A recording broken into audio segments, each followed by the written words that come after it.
ఈరోజు మంత్రబలం. మంత్రబలంలో ఉత్తరాషాఢ నక్షత్రం 4 పాదముల వారికి ఏం చేస్తే వృద్ధి అంటే, ఇక్కడ వృద్ధి అనేటటువంటి పరిస్థితికి స్థిరత్వం ఉండాలి. ఉద్యోగం పురుష లక్షణం. ఏమండి, ఏదైనా ఒక ఉద్యోగ వ్యాసంగం ఉండాలి. ఉద్యోగం అంటే ఎవరి దగ్గరికో వెళ్ళి ఒక నమస్కారం పెట్టి వాళ్ళు ఇచ్చే జీతాలు రాల్చుకోవడం కాదండి. వీళ్ళకు లక్ష్యం ఉంటుంది. ఆ లక్ష్యం దిశగా వీళ్ళు ప్రయాణం చేస్తూ ఉంటారు. జారుతున్నా మళ్ళీ అడుగులు వేస్తూనే ఉంటారు. ఇది పురుష ప్రయత్నం అన్నారండి. అంటే ఈవేళ స్త్రీ పురుష భేదం లేదండి. అందరూ ప్రయత్నం చేస్తూనే ఉన్నారు. అందరూ బాగున్నారు, అందరూ బాగుంటారు, అందరూ బాగుంటారు. అయితే ఉత్తరాషాఢ నక్షత్రం 4 పాదముల వారికి ప్రధానంగా ఉద్యోగ స్థిరత్వం. వీళ్ళు అనేక ఉద్యోగాలు మారుతూ ఉండడం, అందులో నిలదొక్కుకోలేకపోవడం, ఇంకా కొంచెం ఆదాయం ఉన్న వనరు వెతుక్కోవడం, అక్కడికి వెళ్ళడం, అక్కడేవో తలపోట్లు, మళ్ళా ఇంకో చోటకి వెళ్ళడం, ఇలా వీళ్ళ ప్రయాణం సాగుతూనే ఉంటుంది. స్థిరత్వం ఉండాలి కదా.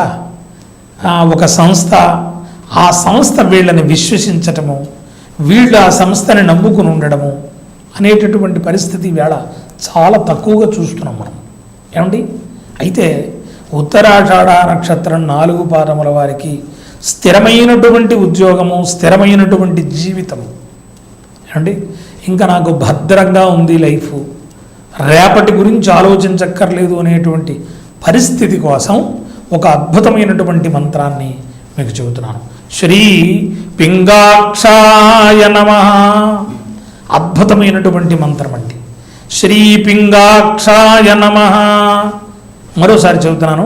శ్రీ పింగాక్షాయ నమః.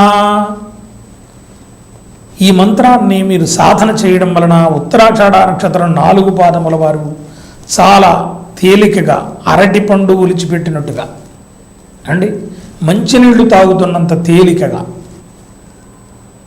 తప్పటడుగులు వేయకుండా చాలా ఆహ్లాదభరితంగా జీవితం ముందుకు సాగిపోవడానికి ఉత్తరాషాఢ నక్షత్రం వాళ్ళకి ఈ మంత్రం చాలా బాగా ఉపయోగపడుతుంది.